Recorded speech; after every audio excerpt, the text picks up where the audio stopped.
Hello and welcome back to Enlighten Us, your easy path to learning Arabic.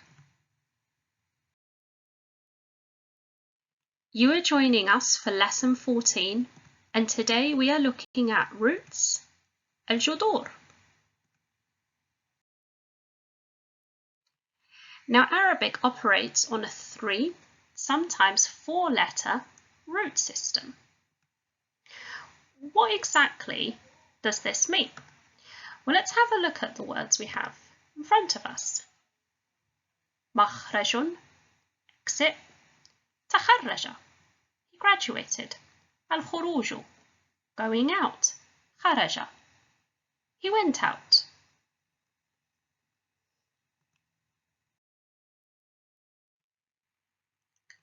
What you'll notice with every single one of these words is that there are letters that are consistent throughout. So if we highlight the letters that are extra, we've got the meme in this word, and I've highlighted it because if you notice, the word makhrajun is the only one that has a meme.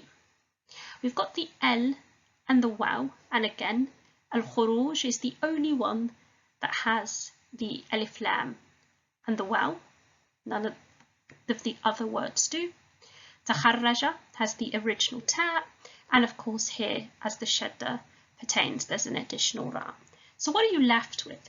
You are left with the kha, the ra, and the jim as the 3 consistent letters across all 4 words, which tells us something indicative.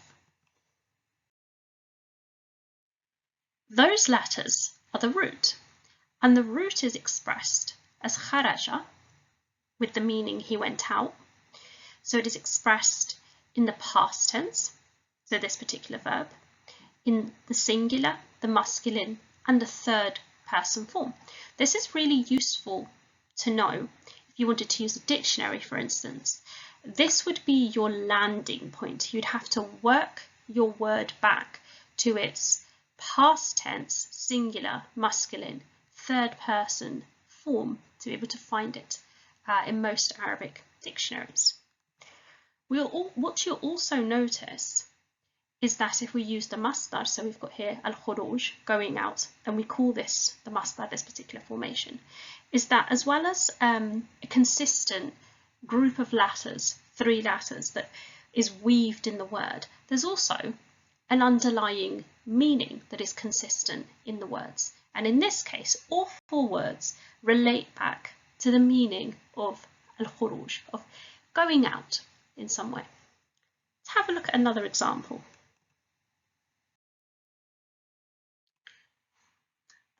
We have مكتبة, library, كتاب, book, الكتابة, writing, كتابة, he wrote.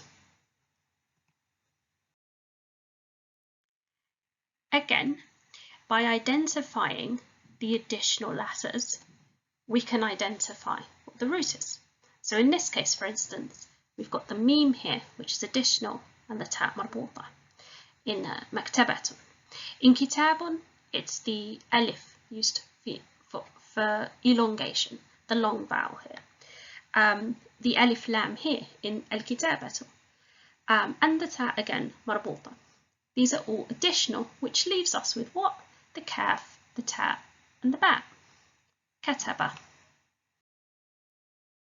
And again, the root, kataba, is expressed in using the verb, the past tense, singular, masculine, and 3rd person. And again, we can see a common meaning across all of those words. And that's al-kitabatu, that's the masdar, and it's the idea of writing. So whether you're talking about the library, books, desk, all of these things relate back to writing in some way. Let's have a look at a 3rd example. We have Muslimun, Salamun, Al-Islamu, Salima.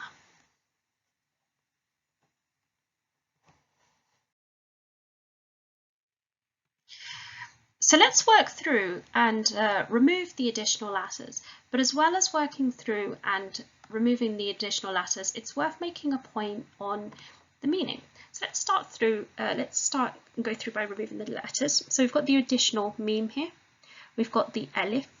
We've got the alif lam and the hamza, as well as the elongation alif here. And what you're left with is salima. The meaning here of muslimun is Muslim, so somebody who subscribes to the religion of al-Islam. However, the literal definition is one who submits.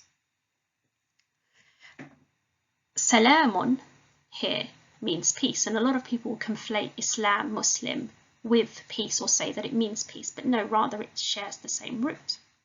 Al-Islam, it refers as a term to the religion of Islam, but inherently in terms of a translation means submission.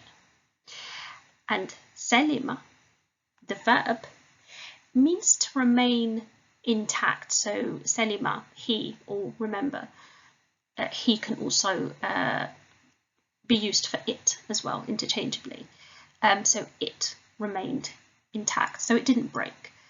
The underlying, of course, idea is the lack of conflict. What's useful to note is that when you're talking about submission with Muslim, talking about the one who submits, inherently who submits to God, who submits to Allah subhanahu wa ta'ala. Similarly, al-Islam, it's predicated on that submission to Allah. So it's not about being submissive across the board to anybody or anything, but rather is that to be Muslim is to be submissive to Allah specifically, subhanahu wa ta'ala. And that's the thread that is running within these words. So as mentioned, the root salima, which means to remain intact. So if something was almost going to break, you would say that it remained intact. But also you could talk about a relationship remaining intact as well. It doesn't have to be physical breakage. It could be, for instance, somebody may have had a quarrel and things didn't go too far. The people in question didn't break up, so you would say salima. So he or it remained intact. And you can see, as with the previous examples, the root is expressed in the past tense, the singular, the masculine, and the third person form. And the idea, the masdar, as we've talked about, as-silmu, this idea of being intact, being whole, and especially being whole when confronted with conflict. So it's that avoidance of conflict, that avoidance of breakage. Thank you for joining us for this lesson. We've come to the end, so let's have, as has become customary, al-mulakhas. Now, we said that Arabic operates on a 3-letter root system. Sometimes this can be 4. And we said that the root is expressed in the verb form using the past tense, singular, masculine, and third person form. Thank you for joining us. Don't forget to like, comment, subscribe, and hit that notification bell.